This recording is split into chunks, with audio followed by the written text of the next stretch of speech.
A atual campeã do mundo é a seleção francesa, e ela é tida como uma das favoritas para ser campeã do mundo no Catar em 2022. E a seleção da França foi convocada pelo técnico Didier Deschamps. Nesse vídeo eu vou te mostrar todos os convocados e quais foram as principais ausências. E agora vamos juntos analisar a convocação dessa seleção francesa. Então, para saber mais, fica comigo até o final.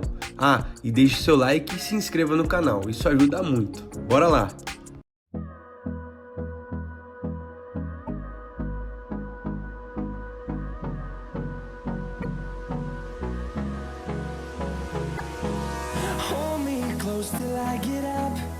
A seleção francesa está no grupo D da Copa do Mundo e é a atual campeã, tendo vencido na última final a Croácia, de Modric, pelo placar de 4-2. No grupo D da França agora estão Austrália, Dinamarca e Tunísia. Um grupo que, convenhamos, é um grupo tranquilo, com a Dinamarca assumindo o papel de ser a única ameaça, a maior complicação que os franceses poderiam ter. E a França chega agora para a Copa do Mundo com alguns desfalques de peso, e principalmente no seu meio-campo. Dois jogadores que inclusive estiveram na conquista da Copa do Mundo lá de 2018, e eles eram titulares absolutos. Esses dois jogadores são Paul Pogba, da Juventus, e N'Golo Kanté, atual no Chelsea. Dois atletas que não vão para a Copa do Mundo devido a estarem lesionados. Além dessas duas peças fundamentais para a engrenagem do time que estão lesionadas, um jogador que também não vai para a Copa do Mundo, mas agora por opção do técnico Didier Deschamps, é o lateral do Real Madrid, Ferland Mendy. No caso do jogador, existiu uma expectativa na convocação dele, mas ele foi deixado de fora, e agora sim, depois desses pontos, vamos analisar cada um dos jogadores que foi convocado pelo francês Deschamps. E outro detalhe, todas as seleções podem convocar 26 atletas, uma opção que não foi usada pelo técnico francês, que optou em levar apenas 25 jogadores. E como goleiros, ele convocou os seguintes: Alphonse Areola, lá do West Ham, Hugo Lloris, que é o capitão do Tottenham, Steve Mandanda, lá do Reims da França.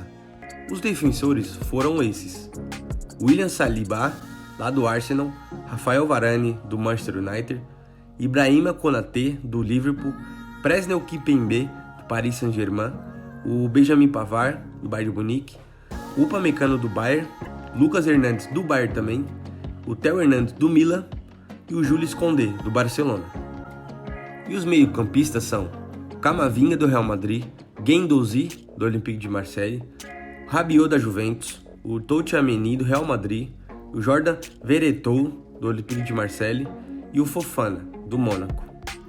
E os atacantes foram Antoine Griezmann, do Atlético de Madrid, Oliver Giroud, do Milan, Ousmane Dembélé, do Barcelona, Kylian Mbappé, Paris Saint-Germain, Karim Benzema, do Real Madrid, o Coman, do Bayern de Munique, e o Nkunku, do RB Leipzig. Logo após a seleção francesa se consagrar campeã da Copa de 2018, a Amazon acabou soltando um documentário super legal que mostrava como eram os bastidores da França. E nesses bastidores foram revelados algumas estratégias, que ele pode muito bem vir a repetir nessa Copa do Mundo lá no Catar. Essa estratégia era ele usar os laterais que, na verdade, eles eram zagueiros. Assim, então, ele nunca ia perder a linha de 4 defensiva. Não teriam laterais, apoiando em profundidade ou algo assim. Na Copa de 2018, ele deu total liberdade para que Griezmann, Giroud e Mbappé resolvessem as partidas. E os laterais sempre bem posicionados, que naquela época foram Pavard pela direita e na esquerda o Hernandes. E nessa Copa do Mundo ele tem condições de fazer a mesma coisa. E talvez isso seja até mais necessário porque no ataque da França tem muitos jogadores de qualidade e que ele pode colocar para jogar. E agora, querendo ou não, o meio-campo está bem mais fraco e com certeza muito menos experiente do que naquela época, com Pogba e Kanté. Então agora, mais do que nunca, ele vai precisar ter mais atenção no seu sistema defensivo, até porque ele perdeu o seu cara de frente do meio-campo. Pogba, ele sempre busca a ligação do meio de campo para frente, buscando lançamentos para os atacantes, e o Kanté teve destaque no desarme e na caça de estrelas dos outros times. Contra a Argentina, por exemplo, Ele mesmo ficou responsável de marcar nada mais nada menos do que o Lionel Messi e deu conta do recado. E se você fizer uma análise geral da França, percebe que a grande carência está no meio-campo, porque sem Pogba, eles perderam um cara que procura diretamente os atacantes, perdem um articulador. Os nomes que estão indo como Tchouaméni e Camavinga não são nomes que apoiam tanto o ataque quanto o Pogba. Até então, por isso o Anthony Griezmann é um cara que vai ser fundamental para a França como criador de jogadas. O Deschamps já usou o Griezmann como meio, então ele vai ser o cara que vai armar e provavelmente vai ser o cara que vai dar aquele último passe, tentando claramente explorar os talentos de Mbappé e Benzema na frente. E é por isso que eu digo que a França tem ótimas opções no ataque.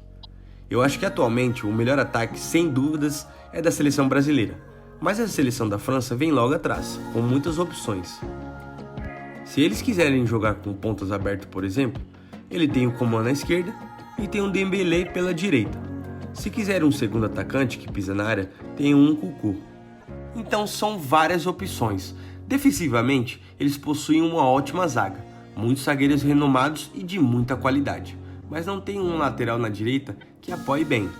O Pavard é sim um lateral muito defensivo, não é um cara de ir no fundo e fazer jogadas, não é ofensivo. E claro, na esquerda eles têm um cara que apoia bastante e apoia sem fazer muitos esforços, que é o Hernandes.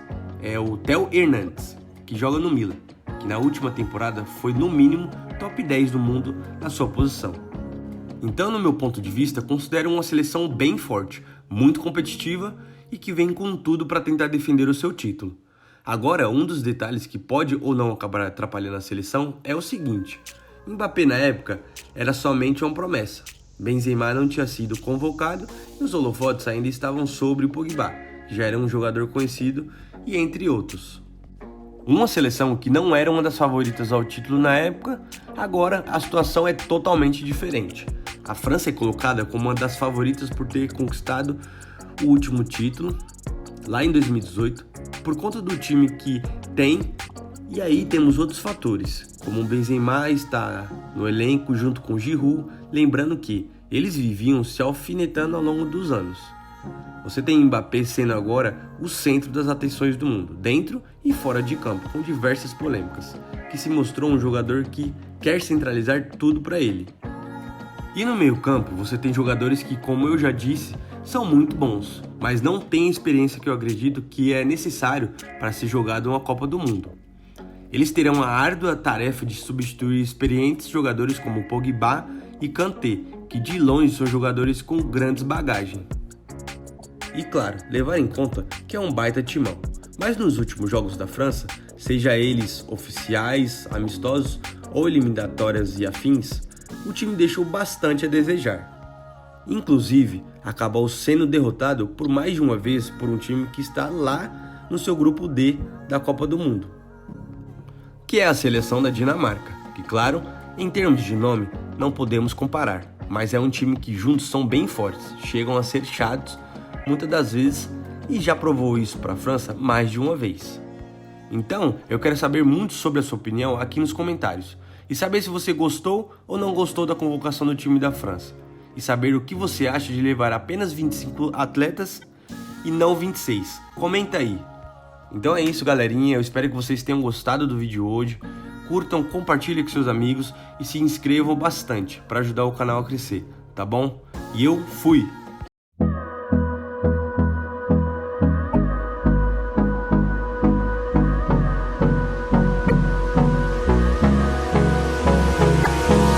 Hold me close till I get up.